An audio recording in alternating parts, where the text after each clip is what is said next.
안녕하세요. 김용진 목사입니다. 이 영상은 성경 통독하시는 데 도움을 드리기 위해 마련한 영상입니다. 통독을 하면서 익숙하지 않은 배경과 내용들로 인해 어려움을 겪는 성도분들이 조금이나마 도움이 될까 싶어 마련한 것인데요. 조금만 관심을 기울이시면 읽으시는데 유익이 있을 겁니다.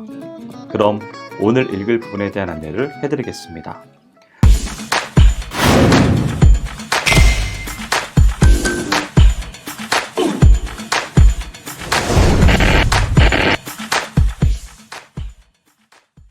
오늘 읽을 본문은 디모데후서 1장에서 4장까지입니다.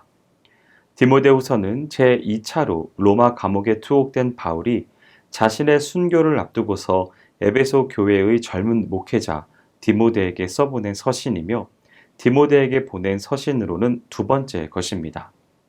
그리고 바울 서신 중에서는 제일 마지막 것입니다. 바울이 본서를 기록할 당시는 이전에 디모데전서를 기록할 때 염려했던 상황이 매우 현실적으로 다가와 있어 위기감마저 느끼게 하는 급박한 상황이었습니다. 먼저 교회 밖으로는 AD 64년 로마시의 대화재로 인해 시작된 로마 황제 네로의 기독교 대박해가 시행되기 시작했습니다. 이 박해로 인해 바울 자신도 2차로 로마에 투옥되어 곧 순교를 당할 상황에 처해 있었습니다. 그리고 교회 밖에서 닥쳐온 이 같은 로마 제국의 핍박은 교회 내부에 많은 이탈자들을 발생시켰습니다. 이들 가운데는 핍박으로 인한 고난을 참지 못하여 할 수 없이 배교한 자들도 있었지만 보다 적극적으로 세상의 악한 세력에 편승하여 고의적으로 기독교의 진리를 해치며 사람들을 미혹하는 이단들도 많았습니다. 이러한 상황에서 바울은 비록 역경 중에도 교회가 하나님의 진리의 말씀 가운데서 굳건히 서기를 원하였습니다. 그리하여 당시 역경 중에 처해 있던 에베소 교회의 목회자 디모데를 격려하면서 밖으로는 핍박에 굴하지 말며 안으로는 이단을 경계함으로 복음의 진리와 교회를 수호하라고 교훈하기 위하여 본서를 기록한 것입니다. 또한 바울은 세상 끝날까지 하나님의 교회와 성도들에 대한 사단의 하수인들인 이 세상 사람들의 핍박은 필연적으로 있을 것인 바 이러한 핍박을 당하는 모든 세대의 교회의 목회자와 주의 사역에 동참하는 모든 성도들로 하여금 어떠한 고난을 받더라도 인내하며 복음의 진리 사수와 복음 전파 사역에 충성토록 하기 위해 본서를 기록하였습니다. 한편 이 밖에도 바울은 본서를 통해 디모데를 속히 만나보고자 하는 자신의 뜻을 전하였습니다. 이것은 자신의 죽음이 임박했음을 예감한 바울이 자신의 믿음의 아들인 디모데를 마지막으로 한번 보고자 원했기 때문이었습니다. 아울러 바울은 디모데뿐 아니라 에베소 교회의 모든 성도들과의 개인적인 교제와 권면 및 주변 인물들에 대한 문안을 위해 본 서신을 기록하였습니다. 디모데후서는 앞에서 설명한 바와 같이 당시 로마 2차 투옥 중에 자신의 죽음의 순간이 임박했음을 직감한 사도 바울이 자신의 동역자이자 후계자인 디모데를 최후로 격려하며 권면의 말을 주고자 기록한 서신입니다. 즉 바울은 아직 젊고 소심한 성격을 가진 디모데에게 고난 중에도 담대할 것과 인내할 것, 그리고 목회자로서의 자신의 직무에 충실할 것 등의 교훈을 본서에 기록하고 있습니다. 이러한 본서는 서신서의 기본 구조를 기본으로 나누자면 도입부와 본론부 및 종결부로 구성되어 있습니다. 이러한 본서의 내용을 구체적으로 살펴보면 다음과 같습니다.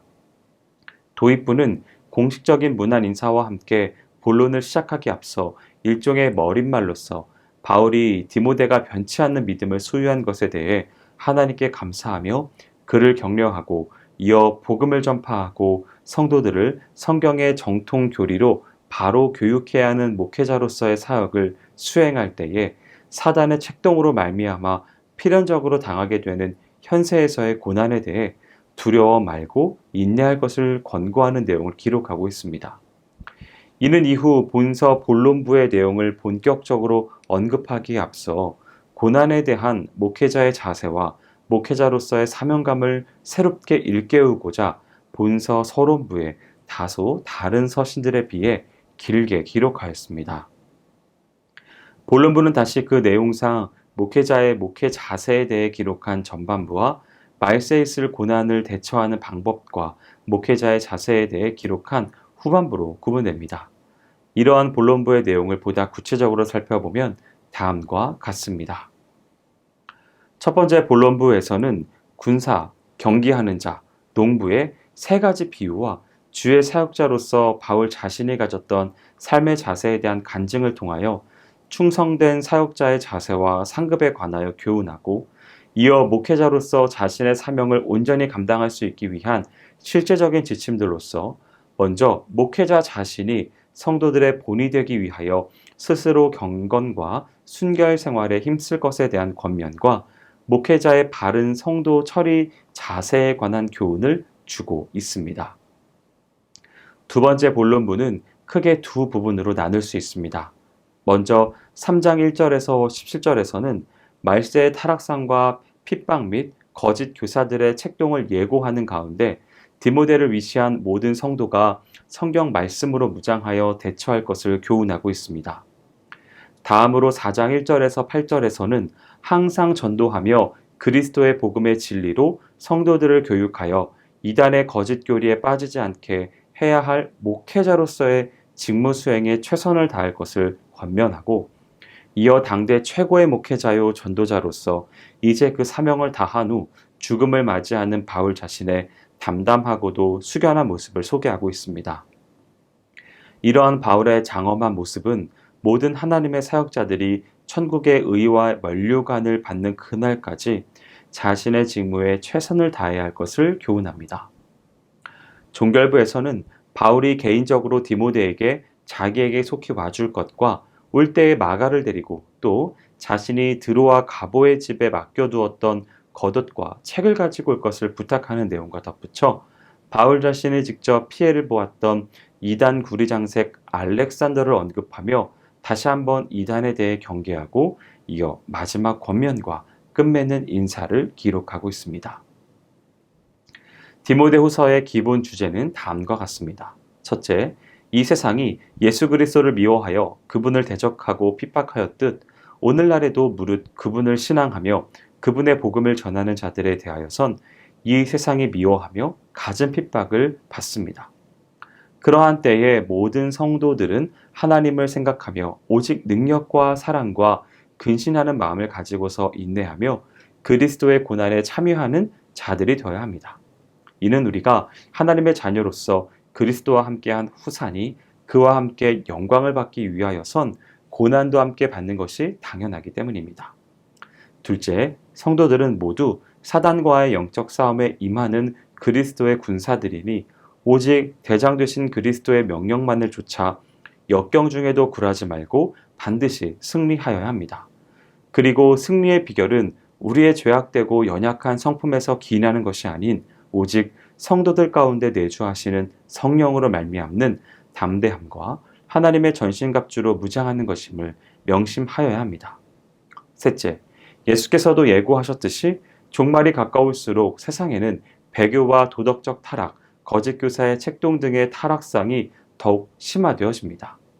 그러므로 모든 성도들은 하나님의 말씀으로 각성하여 이를 경계할 뿐만 아니라 이단에 미혹되지 않기 위하여 더욱 경건 생활에 힘쓰며 하나님 앞에서 성결하기에 힘써야 합니다.